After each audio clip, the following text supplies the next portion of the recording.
Hello guys, welcome back to the Beastie Room.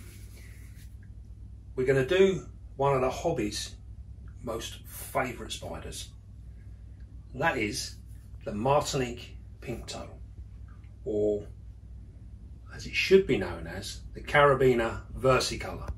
Now this is a really striking spider, very pretty spider.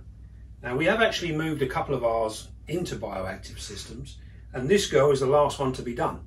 So we thought we'd do a little showcase on her and you can see a little bit more of her. They're absolutely stunning spiders. So we've got, this is our 20 by 20 by 30 Exoterra, and this is what I use to keep all of my avics in. And I also breed them in these as well. So you don't need huge amounts of space.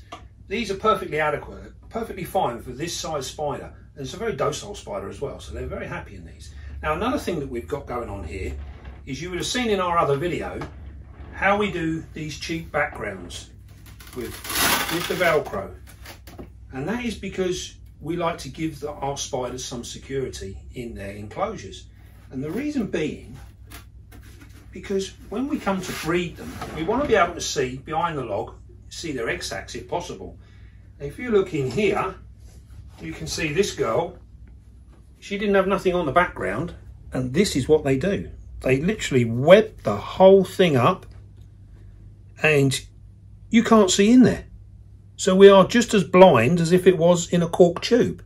So to alleviate all of this, we've started using the backgrounds. Now, by putting that background on there, gives us back the control that we like to have over our spiders, so we know what's going on. So what we're gonna set off with putting our clay balls in here. Put them through there. Same system as we always use. Clay balls in the bottom for drainage. We've got our weed suppressant matting on top. That just stops our substrate from getting completely waterlogged and horrible. So it allows our enclosure to stay in a nice humid environment without it being wet. We really don't want it being wet. So we just tap a bit of that in there. We've got all our stuff ready. We've got simple, this is Cork Bark. We thought we'd go with cork today. Simple piece of cork tubing which has been cut so that we can actually see inside here. This is most important. So we plonk that in there. And when you get your bit of bark, if you cut it with a saw, you can make sure that it fits flush to the glass, it sits to the glass.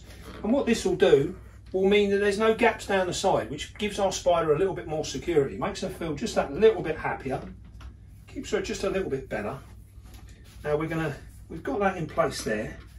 We're going to throw in some beastie material. Put that in there like so. And remember, the beastie material's got all the goodness that we want. It's got everything in it. So we're going to make a little hole there. We're going to use this fern here. This is an Asparagus Plumosus. Got a fancy name, isn't it? Now I've not tried these particular ones before, so I'm not quite sure how this is going to work out, but it shouldn't be too bad. We're just going to loosen up the roots a little bit there. Put that in there like so.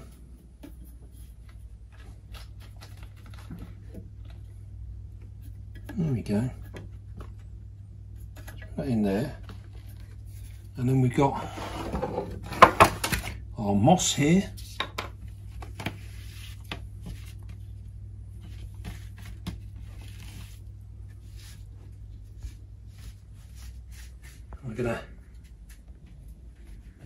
This moss is absolutely saturated. It's quite difficult to maintain our moss outside this time of year. It dries out really quick.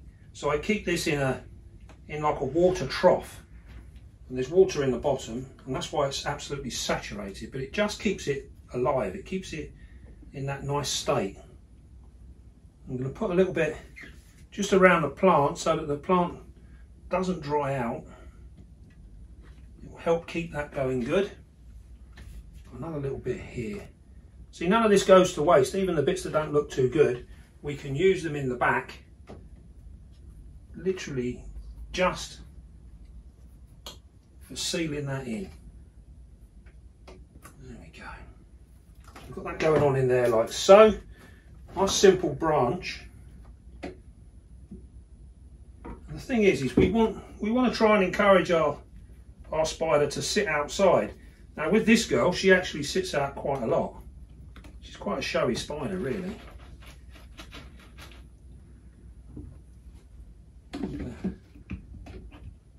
That there like so. Oh dear, might have to cut a little bit off of that. We haven't allowed for our clay balls. Right, hold fire, 2 seconds.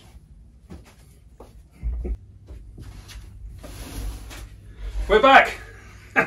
Good job we don't have to go far, innit? Right then, we've just cut that. Now I had previously cut it, but I hadn't allowed for the clay balls in the bottom.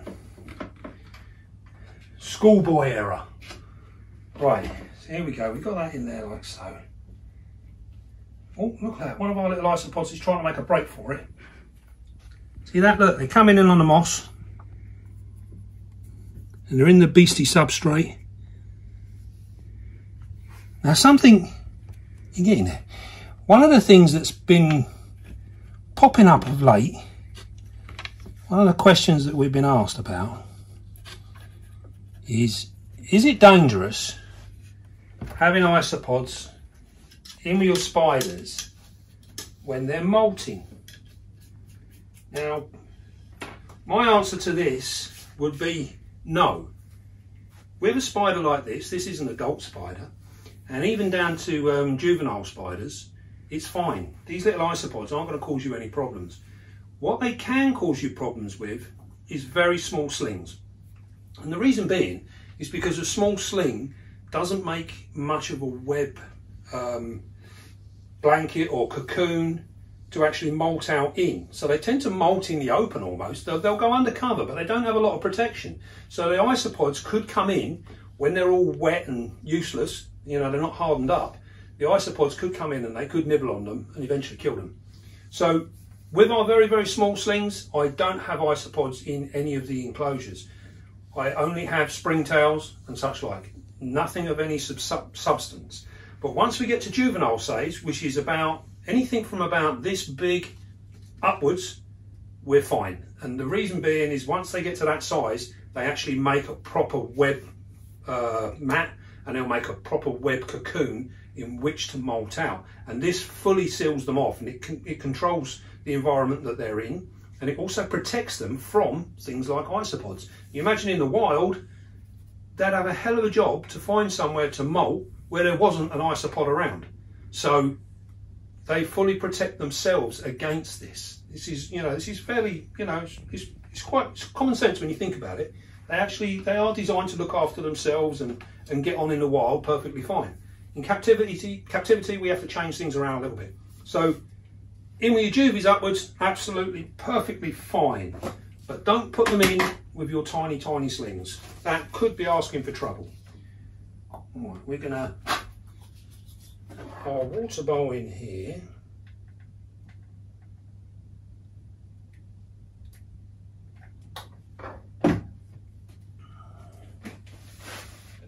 Water up here.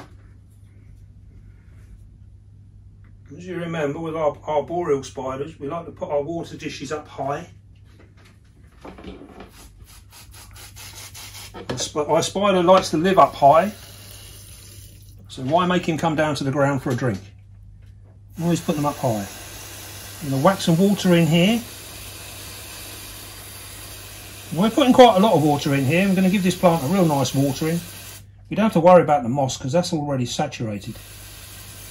But because we've got our clay balls in here, the water will just go straight down and disappear. That will dry out, making it perfectly, perfectly safe. So then, that is our simple setup. I think she's going to like that. I hope she's going to like that. let's have a look at her and see what we've got, shall we? I think what we'll do is we'll leave that up there. Now then, if you're not familiar with the Martinique Pink Toe, you're in for a real treat. Now these guys have got a bit of a funny reputation, really, in terms of their actual care and what we need to do to look after them. And what we're going to do, we're going to take that out of there. That's the Cork Bark. Now, as we saw earlier on, she's actually glued this right to the back of the glass. So we can see there, it's actually fixed to the glass. And she is in this web tube. So, what we're going to do now, we're going to try something a little different. And we're going to try and pick out the tube. See if we can get it out.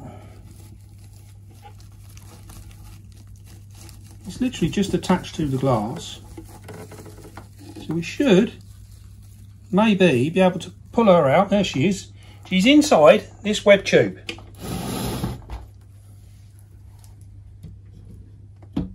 Now these guys, these are the Avicularia. They are quite a docile spider. They're not a terrible spider. What we're going to do, we're going to move this over here.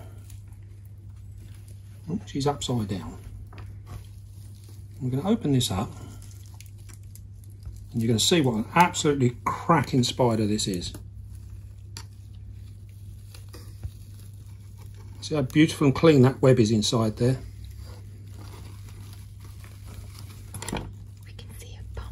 We can see her bum. Hopefully we're going to see the whole lot of her in a minute. Here she comes. We're going to just offer her up to her enclosure. See what a beautiful spider that is. Now these possess urticating hairs, which you can see this slight baldness. It's not actually a baldness, it's a discoloration on her bum. And this is where the setae, the urticating hairs, it's these ones that are flicked up, not off the whole of the abdomen. It's just that patch. So that is just her patch of where it's going to go. As you can see there, she's very, very gentle. She's nice and calm. Big spider. And there you go, she's in there. Now it won't take her long to actually set up home.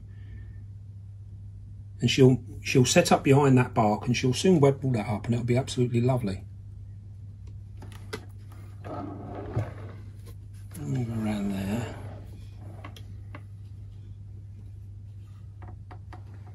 Now in terms of care, as we were saying earlier on, these guys are, well, how can we put this? These guys are shrouded in mystery. There are people that can keep them, and there are people that kill them more regularly than I kill houseplants. So it's they're one of life's sort of difficulties, and this is because I believe that they are really, really misunderstood. Now, an awful lot of the literature that you see on the AVIX is it says that they all require a really high humidity. Now, I have kept these dry and I've kept them humid, and they do equally well in both. So I think the literature is pointing people to keeping them far too humid. But in that quest to keep them humid, people are keeping them too wet. And it's the wetness that is killing them off. Now, one thing that they do like a reasonable amount of ventilation, but then no more so than any of your other spiders. No spider enjoys stagnant air. No matter what it is, it doesn't like stagnant air. And if you add wet conditions with a stagnant enclosure, you're going to get problems. Even if you have wet conditions in a ventilated enclosure, by ventilated I mean one of the most common things is people put air holes around their enclosures. It's not always enough. So you end up with a stagnant environment once again. So I think the thing is, one of the big things with these is to relax. Just chill out, relax a little bit, and treat them much like you would any of your others. I keep these pretty much the same as I keep my Cambridgei, my Erminias, and such forth. They're all very, very similar. There is no need to give these extra special treatment. I think that's where people go wrong. They try too hard and they end up killing them. So just relax a little bit with them. You know, they're quite a hardy spider if they're taken care of properly. Now, in terms of temperature, they do like it reasonably warm. So up in the high 70s to the early 80s is fine for these. Some of them are very showy. This girl here, she will often sit out on top of the log, and this is what we're hoping here. We've got this here. We're hoping she's going to sit out on here.